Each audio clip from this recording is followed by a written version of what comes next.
England will be at war in the next 6 months, not with Russia, not with any other country, or probably. Let's see what the guy says in here about on GB News. He could be right.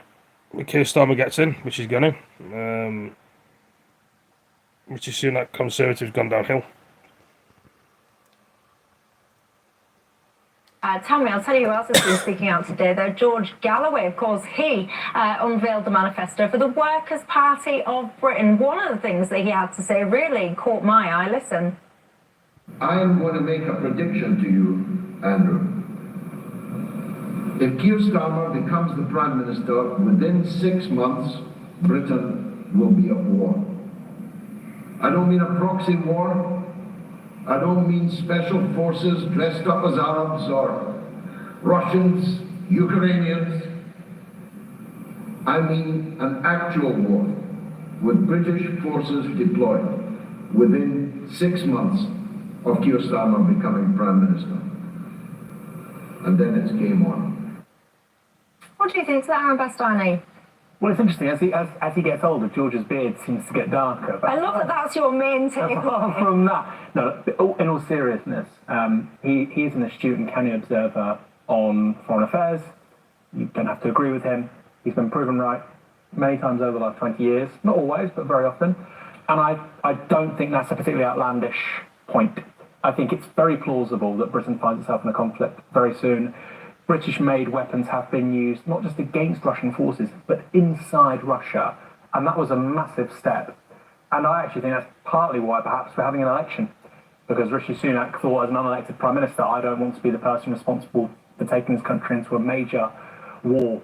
So, look, I'm not saying it's likely or inevitable, but I think it's very, very possible. Of course, it's likely. World War III is coming soon. That's why people should vote. Open your eyes, man. Since war matters. Peter, do you agree with his prediction? I don't agree with his prediction, but I am filled with foreboding. I think that there is great danger from the way in which we're behaving in Ukraine, that we could be drawn into actual war. Let's say within 6 months.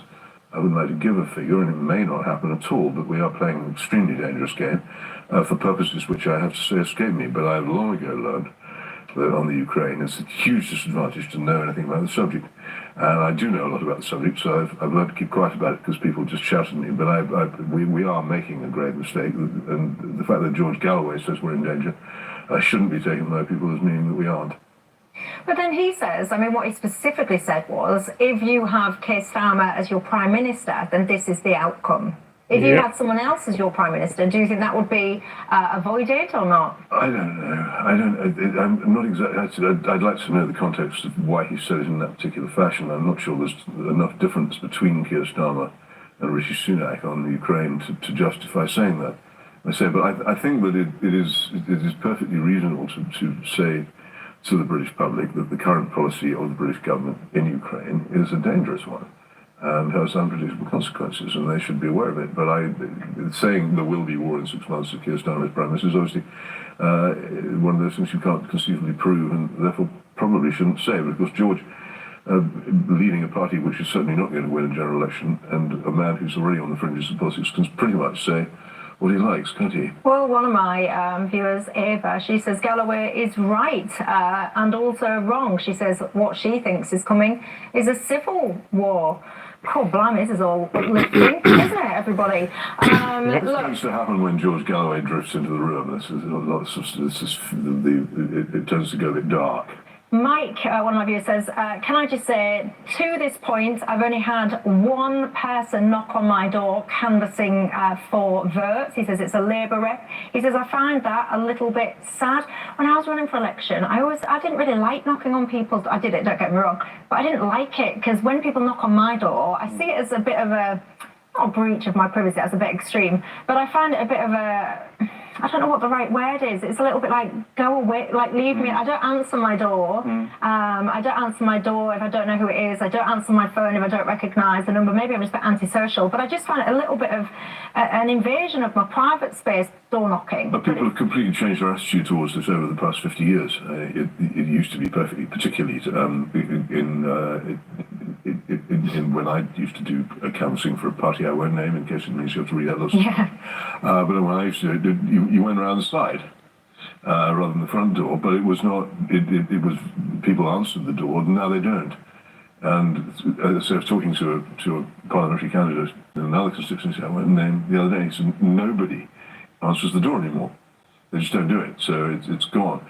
And around where I live, in fact, I've seen, I think, 4 posters for the Labour Party, and they've all been on extremely expensive houses. And that's it. Tim said, in his view, the Labour Party normally take over a buoyant economy and then crash it.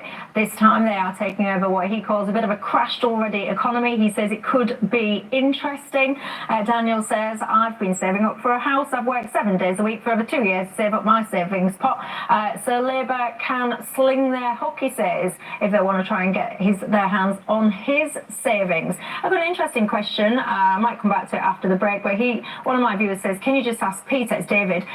Peter said that, can you ask Peter, in his opinion, how do we ever get change as an electorate then if we don't change our vote away from establishment parties? I'll let them ponder that. Listen to me. That's what you have to do. There you go. You have to if you listened to me in 2010, you could have done it. It was perfectly safe to ditch the Conservative Party in 2010.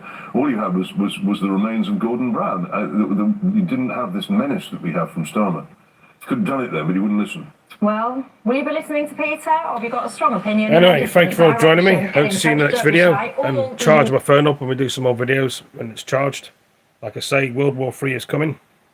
If Lord Galloway's saying it's coming in the next 6 months, if Labour get in power, Keir Starmer, Rishi Sunak, Conservative would be safer from not actually causing a war. He probably still wants it anyway. Anyway, it'll be a civil war. Thank you for joining me. Take it easy, peace.